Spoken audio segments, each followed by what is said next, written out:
Bonjour, je m'appelle Nathalie Campodonico et je suis l'auteur du carnet des guides bleus, le musée d'Orsay dévoilé. Ma première envie de voyage, elle vient vraiment de l'autre, c'est-à-dire de l'amitié. C'est une amie d'enfance que j'ai eue sur les bancs de l'école, que j'ai toujours d'ailleurs, et qui est italienne. Et elle a passé son temps à me raconter les souvenirs de ces étés merveilleux passés dans les montagnes italiennes avec toute sa famille.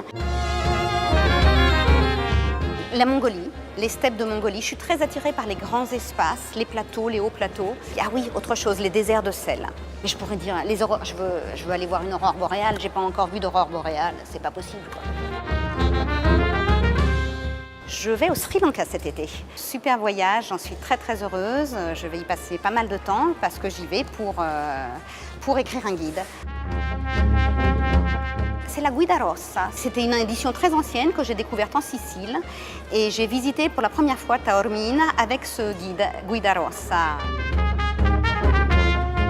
C'est le musée de l'orangerie et évidemment ce sont les deux salles elliptiques avec les nymphéas de Monet. Je devais avoir, je pense, quelque chose comme 12 ans et je me souviens du choc émotionnel que j'ai ressenti.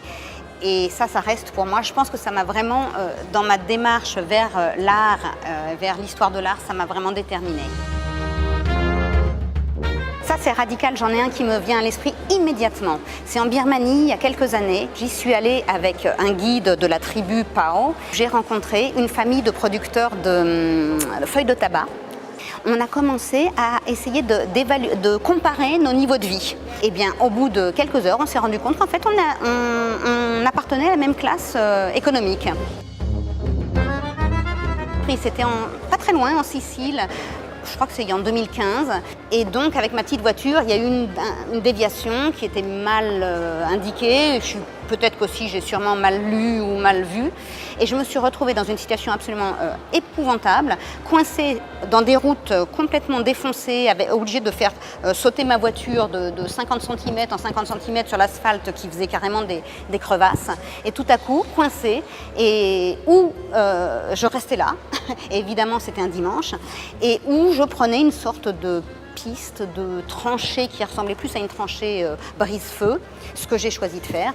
J'ai eu la peur de ma vie, j'ai transpiré, je crois que j'ai jamais autant transpiré de ma vie et j'ai fini par arriver tout en bas. C'était une pente vraiment très caillouteuse et très inclinée. Et en bas, je suis arrivée sur un ruisseau. Il a fallu que je traverse un ruisseau qui, heureusement, c'était l'été, donc il était presque à sec. Et je me suis retrouvée de l'autre côté, dans le jardin d'une propriété privée. Heureusement pour moi, enfin je crois heureusement, il n'y avait personne dans la maison, il n'y avait pas de chien parce que ça c'est ma terreur. Et surtout, le portail était ouvert. Donc j'ai pu ressortir, j'ai ouvert le portail, je suis sortie avec ma petite voiture, j'ai refermé le portail et je suis partie en vitesse. Voilà.